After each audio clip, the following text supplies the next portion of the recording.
Let's go next to Miami at Florida. Miami leads the all-time series 29-27. Now, that's pretty close, right? That's pretty close. This is only the fourth time in the last 20 years, though, where they've faced off after meeting every year from 1944 to 1987. So it's been a while. This is actually the first time a ranked Miami team will face an unranked Florida team since 1959. There have been 35 meetings. And this is the first time since 1959 that the Gators are unranked and Miami is ranked. Ironically, back in 59, the unranked Gators that year actually won that game. And it was in Gainesville. Just thinking. Number one question in this game. How much of an effect does the home field make?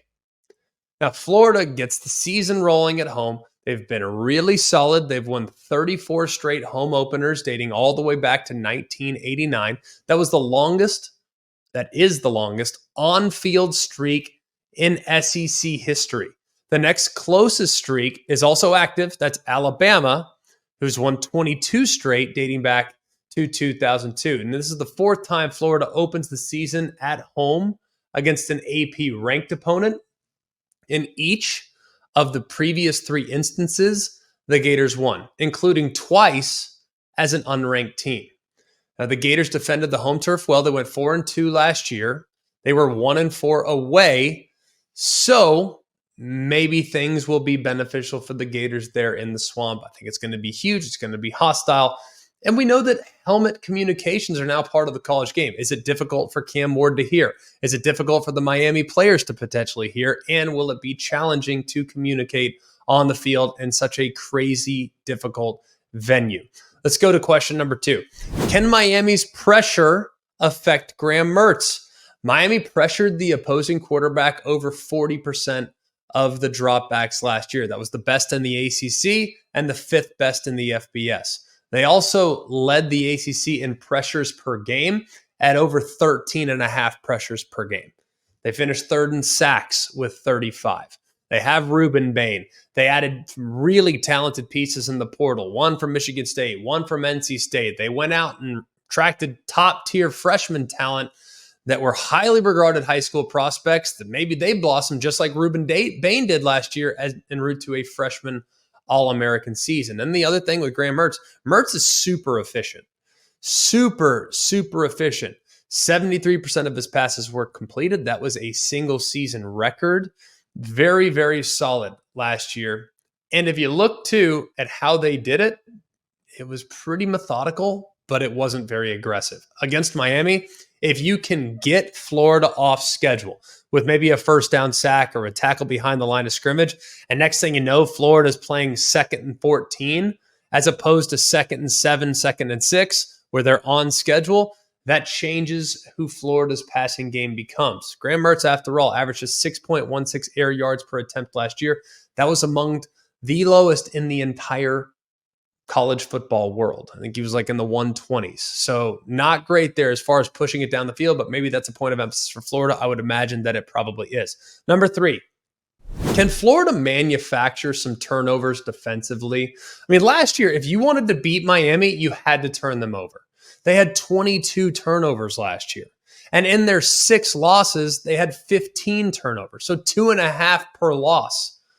That includes 5 against Georgia Tech, 4 against NC State, 4 against North Carolina. If you look at last year, Miami beat themselves a lot with turnovers. That's been well documented. I'm not telling you anything you don't know, but it's a new quarterback now, and Cam Ward is now out there. But here's the problem.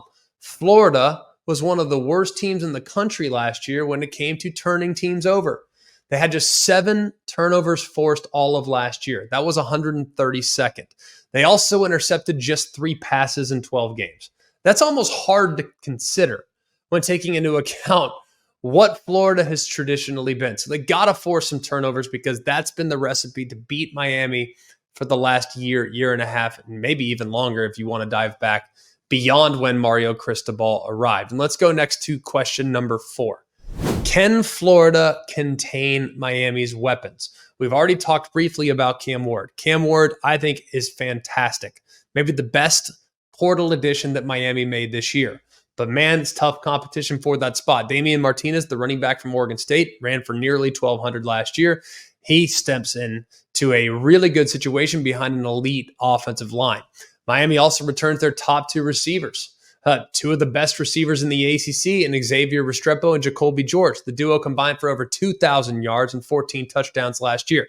Restrepo's super effective, choice route runner, slot receiver type that's pretty difficult to handle. And Jacoby George is excellent after the catch. Got a lot of juice, got a lot of speed. Don't sleep on a guy named Sam Brown. Transfer from Houston. Remember that name. He's got big time ability as well in creating big plays. And the corners at Florida, you got Jason Marshall, who's a senior, has been around for a while. He needs to have a big game against his hometown program. He's from Miami. You know this one's been circled for him. But Devin Moore, Jordan Castile, these are guys, they're in the back end defensively for Florida that are going to be put in difficult situations with some of the personnel matchups that they will see. I do think they've done a pretty good job, Florida has, at the safety spot. They added Asa Turner from Washington. They added DJ Douglas. They added Triquez Bridges. They've done a good job. I think they have depth in the back end defensively, but this will be one of the most talented groups of wide receivers and, frankly, weapons that they'll see all season. Couple trends in this game. Against the Hurricanes, Florida is 0-8 straight up and 2-6 against the spread as an underdog since 1978. Florida was a home underdog in 2 games last year.